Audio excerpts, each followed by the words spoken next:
Welcome to Reparenting Daily, your free daily guide for inner child healing and repairing the relationship with yourself. This podcast helps you establish a consistent reparenting routine and is divided into 3 sections. The first is the daily reading, the second is a discussion of the reading, followed by suggested journal prompts, and the last section is peaceful binaural beats meditation for closing. Good morning, good afternoon, and good evening from whenever and wherever you're joining us. I'm so glad that you could join us on this journey of self-expansion. If this is your first time here, welcome. As a celebration of passing episode 700, I've opened a free membership tier for the Patreon community so you can access additional resources and join the weekly Zoom calls for free. I know there's a lot going on in the world right now and that so many people are really struggling. My hope here is to still encourage others to continue the work on reparenting and to offer a free community where people can come together and do that. I'd also like to thank all of you who've been along on the journey so far. Just as a reminder, this is a free podcast, but you can support the project by purchasing the Reparenting Daily Journal, where you can follow us along all year. This 333-page journal gives you extra insight and resources for each week, and also provides space for you to keep your notes.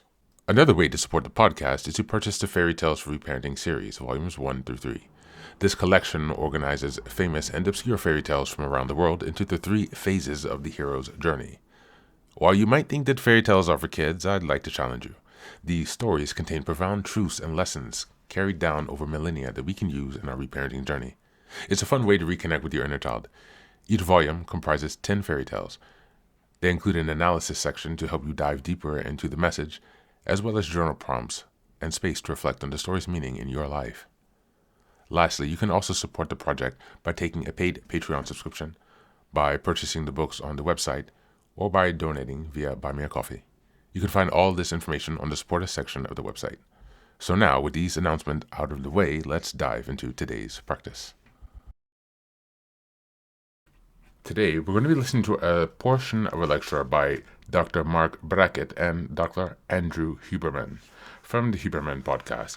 Just as a reminder, we are in May, and the theme for this month is emotional regulation. We're in week 2, which is May 8th until the 14th, and the theme for this week is managing strong emotions. Now, I've selected this portion of the lecture because, as I've mentioned before, we have already had 2 years straight of daily episodes, so there are plenty of episodes in case you'd like to dive deeper into the actual mechanics of managing strong emotions. But I've selected this lecture because he touches on some broader themes that we've already touched on, as well as some of the deeper aspects of what it means to manage strong emotions. I guess you can perceive this as what it means to manage strong emotions from the basis as opposed to the individual day-to-day mechanics. So managing your strong emotions has many different possibilities. There are many different ways to manage strong emotions. The first way you can view this is from your day-to-day experience, the tactical ways that you can manage your strong emotions. And the other way is to address issues at the base so that we're able to address the strong emotions before they even emerge. And so this talk here touches on both of those two, but as we evolve in our reparenting journey, I would really like to draw attention on how you manage your emotions from the basis stance, as opposed to trying to firefight your strong emotions as they arise in the day-to-day. So without further ado, let's take a listen to Dr. Andrew Huberman and his guest, Dr. Mark Brackett.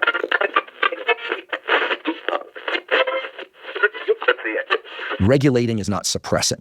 I think the concepts are critical and the practices are critical. So could you give us a couple examples of the concepts that are just core concepts? We started off this way, but Sure. And then maybe a few practical tools so that people can start to think about this in the same way that 10 years ago we might have talked about, like, hey, like, you think sleep when you're dead is working for you, but you're actually kind of an idiot when you don't sleep, and you're in a job that requires you to be smart, not an idiot. This kind of thing. Yeah, I think firstly, in my book, I have something called the Dealing with Feeling Wheel. And this goes directly to what you're thinking about. When people are dysregulated, when parents are like dealing with a kid, for example, who's dysregulated, they get desperate. Let's take a deep breath. Breathe. No, let's go for a walk. No, let's cook together. No, let's play a game. No, let's do this. And you go crazy. That's not helpful. I'll give you an example for myself. For a couple of months, I have so much work and I have not slept well. The last week, I've prioritized going to bed early. I prioritize like real dark, the darkened room. And I woke up today at 7:30. I was like, oh God, it's a miracle. Like 7:30. It's like, it's the middle of the afternoon. And I feel energized today. I feel, and I'm in a good place. And I felt that way for like a week now. I recognize I'm building new patterns for my sleep. It's no longer in my wheel a priority. I figured it out. There are some days where I just feel I can't think straight. I'm like all over the place. I realize that I've been maybe on social media too much. I realize I have like 85 things on my to-do list. And I'm like, Mark, you got to go back to your mindfulness work. You need some breath work. You need to just sit around. You need to take that space. You need to get to that hot yoga class. You need to do this. You need this back into your routine. There are other days I sit around and think, I'm so lonely. Like, I don't talk to anybody anymore. I feel like so like, whatever. And I'm like, I need connection. I'm desperate for connection. I think that's the way we have to look at it. That there are these components of our well-being that are correlated and are the same as what we do to regulate our emotions. There's the self-awareness piece. Am I at all like paying attention to my emotions right now?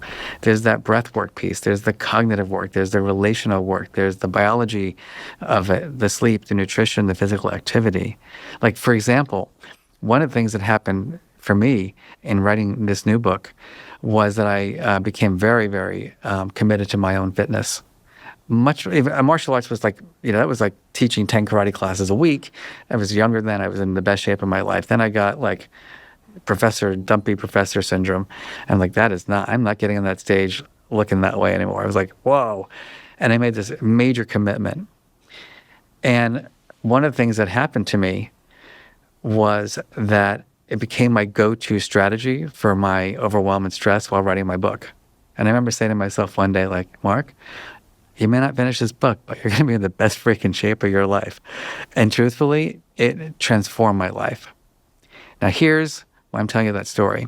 Because in the conversation with this friend, Marco, who is a trainer, we started having these conversations around fitness identity and how it relates to emotional intelligence identity. And I realized something magical, which is that now at 56, it's been 4 years that I've like done my 4 workouts a week. I mean, I haven't really missed a workout unless I'm like on a vacation, but I'll still do something else. I cannot not exercise. And this morning, just to be, talking about, coming on Huberman Lab, I'm like, I woke up at 7:30. I'm like, I got to get there by this time, but like, I can't work out. I have to work out before I go to Huberman. Like, I can't show up not doing my workout. And I knew I would feel better. I knew I'd be more present. And I did my hour, back workout. But the point I'm really making here is that I identify as a person who exercises. It's like just who I am. My vision for the world is that we cultivate people who identify as well-regulated. Because if you walk into a room thinking to yourself, I got this, nothing you can say can trigger me, I can get through this, or I can manage my emotions, life is going to be completely different. And that's why I end my book with this concept that people talk a lot about, like be the best self, and everybody's talking about their best selves. But it really does relate to emotion regulation, and there's good research to support it. That you asked me for like a concrete like technique. Well, this is that thing we call the meta moment. And I cultivated this technique with my colleague, Robin. She was a therapist working with patients in New York City. And she's like, I teach them all strategies, and then they go home and they yell at each other. And I'm like, I'm a scientist working in schools, and everybody's like, this is boring, and then nobody wants to do this. I'm like, the motivation is not there. People don't see the benefit. They don't see that their life is going to be better, going to make better choices, have better relationships, etc. So what's going to make it a difference? Well, as we know, between stimulus and response, there is space. Okay, so what do I do to fill the space? Well, the first step is I got to sense that something's going on. I got to be aware. Wow, that just triggered me. Wow, that was not cool. My automatic habitual response is going to be, who the F do you think you are? Like, don't talk to me that way, or whatever it might be. Mark, who identifies as the most well-regulated person in the whole wide world, the feelings master, the emotional guru, he has a process. He automatically takes the breath. He automatically builds a space. He automatically takes a step back. He does not go on that gut. He says, there's a better way. But that's not enough. So now I have to think about my best version of myself in my role as a husband. How do I want to be seen? How do I want to be talked about? How do I want to be experienced? And my role as a professor, and my role as a presenter. Different roles, different selves. And I've helped millions of people engage in this process, by the way. And when you build the space to think about your best self, what it does is it pulls you away from the trigger and it brings you back to your values. And then through the lens of Mark, the director of the Center for Emotional Intelligence, like he's a different dude.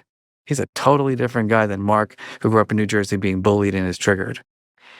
Mark, who's a center director, is like a, Oz, the Yoda of emotional intelligence. Oh, well, how would he respond to this moment? This is a beautiful challenge. I love it. And so my point is that we can do that for ourselves. We can help other people do it. We can do it in a moment. Ideally, we'll do it proactively. So when you go home or when you come into work, you pause, you identify, and you think about the best version of yourself, and you enter in through that lens. My favorite story about this was, we teach this in schools, and this one kid, when people joke about things, they got it. So I'm in this school, and this teacher is like, Mark, this stuff is, it's really funny. I said, what do you mean? She goes, well, this kid was really, really not being kind to someone on the playground, and I called him out on it. And he came over, and I said, I need to know exactly what happened. And the kid said, Mrs. Johnson, I'm going to tell you what happened, but I need you to take a meta moment first. Like the kid knew that if she were looking at what he had done through the best version of herself, she would respond differently.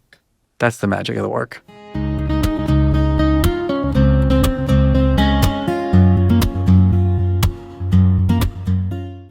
Hey guys, so welcome back. I hope you enjoyed this lecture discussed by Dr. Alexander Huberman, who has an excellent podcast discussing many health themes related to reparenting, emotional healing, growth, expansion. And I've selected this talk because there are really, as I mentioned in the beginning, two components of managing your strong emotions. There's the baseline work that you do to keep yourself at an even keel, and then there's the work that you focus on when you have those large waves of emotionally overwhelming experiences arise up. They're two distinct, different skill sets. And that's really what I wanted to drive home in this episode today, that there are things that you can do on a day-to-day basis, a daily basis, to manage your baseline so that you're better able to prepare and prep for and be aware of those large waves that come. And then there's a second skill set that is about how do you manage those emotions when they rise up in the moment, those strong, overwhelming waves of emotions. There are two distinct procedures. And most likely there are other ways that we can go about managing them. But from the beginning, it's good to begin to think about how can we manage from these two perspectives. So the prep work that we do beforehand, as well as the skills that we develop to manage the waves when they do arise. Strong emotions, emotional flashbacks, as we spoke about on the Friday Fireside Chat, they come up because of our past experiences of emotional neglect and abandonment from the dysfunctional childhoods. And as we want to come back to ourselves, to center ourselves, to gain more autonomy and option for our ability to choose how we respond. It's so important that we are aware of these two different methods of managing strong emotional reactions, the prep work and the work that we do on the spot when they arise. And so as we reflect today on some journal reflection questions, number one, how do I consistently prepare myself for emotional overwhelm? Not just in the heat of the moment, but on a day-to-day basis? How do I work consistently on bringing myself back to a baseline that allows me to respond more effectively to those emotional, overwhelming moments? Number 2, how was I guided when I was a child on managing emotional overwhelm? Did I have sufficient support, modeling, nurturing, guidance on how to manage emotional flooding? Or were you left to deal with that on your own? And if so, what are the consequences of that? And the third and last question is, how can I begin to establish a consistent routine, both from the first and second solution methods? So establishing a baseline when you're in a steady place, not flooded. How can I begin to build those practices into my life to gain perspective and emotional mastery? And second, what are the skills that I most need to develop and to practice for those moments when I am emotionally flooded and really in the heat of the moment? These are 2 distinct different skills, and integrating them both into your reparenting journey will allow you more flexibility, more optionality when you are hit by those emotional waves, which we can expect. If you've come from an emotional dysfunctional background where you were not supported sufficiently to develop your own sufficient grounded core, this is something that you might realize is a challenge for you. I'd like to encourage you and to shed the light on you to realize that you are not stuck. You have the capacity to develop the skills for those, hard-hitting moments, as well as the skills and capacity to develop the competencies before those moments hit in order to build a better life for yourself. So as always, thanks for being here. Take care of yourself, and please do be well.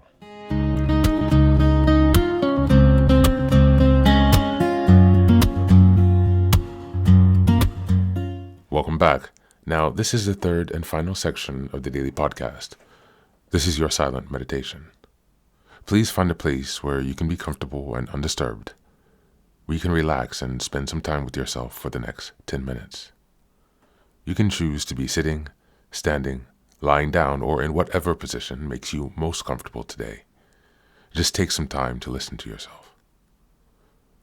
Next, be sure that you're taking time to be with your breath and to connect more fully with your body.